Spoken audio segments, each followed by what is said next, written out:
এই রুমালি পরোটাটা এতটাই নরম হয়েছে যে হাতে নিলেই বুঝতে পারবেন কতটা সফট পরোটা। আর মুখে দিলেই একদম মিলিয়ে যাবে। দেখতে যেমন সুন্দর, খেতেও ঠিক ততটাই মজার। একদম হোটেল স্টাইল টেক্সচার, কিন্তু খুব সহজেই ঘরেই বানানো যায়। আর সবচেয়ে ভালো বিষয় হলো এটা বানাতে খুব বেশি কিছু লাগে না, তবুও পরোটার লেয়ার আর সফটনেস একদম পারফেক্ট আসে। চা অথবা যে কোনো তরকারির সাথে খেতে অসাধারণ লাগে। Hello friends, welcome back to my channel test of kitchen. তাহলে চলুন শুরু করা যাক আজকের রেসিপি। প্রথমে একটি বাটিতে আমি দিয়ে দিচ্ছি হাফ কাপ কুসুম গরম পানি। এখন দিয়ে দিচ্ছি 1 চা চামচ চিনি আর 1/4 চা চামচ লবণ। আর দিয়ে দিচ্ছি 1 চা চামচ তেল। চিনিটা দেওয়ার কারণে কিন্তু পরোটার কালার আর টেস্ট দুটোই আরও সুন্দর আসে। এখন সবকিছু ভালো করে মিশিয়ে নিচ্ছি।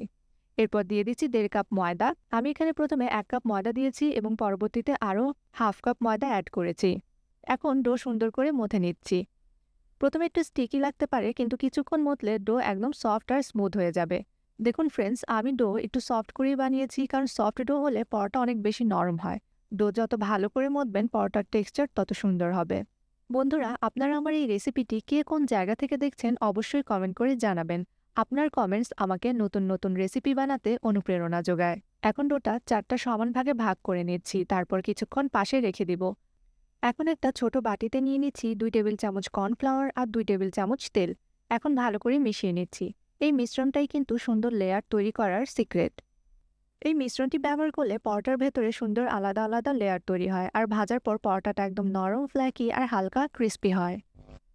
এখন আমি একটা ডো নিয়ে নিচ্ছি, তার ওপরে হালকা করে একটু শুকনো ময়দা ছিটিয়ে দিচ্ছি। এতে বেলার সময় ডোটা বোর্ড বা বেলনের সাথে লেগে যাবে না, আর খুব সহজেই পাতলা করে বেলা যাবে। এখন আস্তে আস্তে চারপাশে সমানভাবে বেলে নিচ্ছি। খেয়াল রাখবেন যেন সব দিক থেকে সমান থাকে, তাহলে পরোটার লেয়ার আর টেক্সচার অনেক সুন্দর আসবে। এবার উপরে দিয়ে কর্নফ্লাওয়ারের মিশ্রণটা সুন্দর করে ছড়িয়ে দিচ্ছি। পুরো রুটিটার উপর সমানভাবে লাগিয়ে নিচ্ছি। এবার ভাঁজ করার পালা। দেখুন, আমরা যেভাবে সাধারণত পরোটা ভাঁজ করে থাকি ঠিক তেমনিভাবে ভাঁজ করে নিচ্ছি, কিন্তু শেষে আরও একটি ভাঁজ এভাবে দিয়ে দিব, যেমনটি আপনারা দেখতে পাচ্ছেন। এইবার হালকা হাতে পরোটাটা আবার বেলে নিতে হবে। আর খুব বেশি চাপ দিয়ে বেলবেন না, তাহলে ডোর ভেতরের সফটনেস নষ্ট হয়ে যেতে পারে। পরোটার এই ভাঁজ করাটা কিন্তু একদম সহজ, আপনারা একবার করলেই বুঝতে পারবেন। আমি কিন্তু পরোটাটা এবারে একটু বড় করেই বেলে নিয়েছি, যেমনটি আপনারা দেখতে পাচ্ছেন। আমার কিন্তু এই পর্যায়ে পরোটা বেলা হয়ে গিয়েছে, এবার ভেজে নেওয়ার পালা। এখন একটা ফ্রাই প্যান গরম করে নিয়েছি, তারপর পরোটাটা ফ্রাই প্যানে দিয়ে দিচ্ছি। প্রথমে এক পাশ হালকা ছেঁকে নেব, তারপর উল্টে অন্য পাশও ভেজে নিচ্ছি। এখন দিয়ে দিব 2 টেবিল চামচ পরিমাণ তেল। এবার মিডিয়াম ফ্লেমে আস্তে আস্তে দুই পাশ ভেজে নেব। ফ্রেন্ডস, ধীরে ধীরে পরোটাটা ভাজতে হবে, তাড়াহুড়ো করলে ভেতরটা ঠিকমতো হবে না আর পরোটার লেয়ারও সুন্দর আসবে না। কিছুক্ষণ পর দেখবেন পরোটার উপরে খুব সুন্দর গোল্ডেন কালার চলে এসেছে। হালকা চাপ দিলে বুঝতে পারবেন ভেতরটা কত সফট হয়েছে।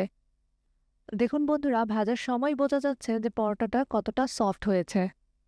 এইবার আমি পরোটাটা নামিয়ে নিচ্ছি। আমাদের সফট রুমালি পরোটা একদম রেডি। বাইরে হালকা ক্রিস্পি, ভেতরে একদম নরম, আর লেয়ারগুলোও দারুণ এসেছে। চা অথবা যে কোনো তরকারির সাথে খেতে অসাধারণ লাগে। প্রতিদিন একই ধরনের পরোটা খাওয়ার বদলে এভাবে একবার বানিয়ে দেখুন। একদম সফট, লেয়ারওয়ালা আর খেতেও ভীষণ মজার। বিশেষ করে গরম গরম খেতে দারুণ লাগে।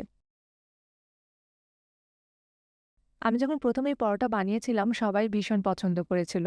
আর কেউ বুঝতেও পারছিল না এইরকম একটি সফট পরোটা বাড়িতেই বানিয়ে নেওয়া যায়। বিশেষ করে এর নরম টেক্সচার আর সুন্দর লেয়ার সবার খুব ভালো লেগেছিল। আর গরম গরম পরিবেশন করার পর তো সবাই আরও খেতে চাইছিল। আপনারাও অবশ্যই বাসায় ট্রাই করে দেখবেন এবং কেমন হয়েছে আমাকে কমেন্ট করে জানাতে ভুলবেন না। ফ্রেন্ডস, যদি আজকের এই রেসিপিটি ভালো লেগে থাকে তাহলে অবশ্যই লাইক করবেন, শেয়ার করবেন এবং আমার চ্যানেলটি অবশ্যই সাবস্ক্রাইব করবেন।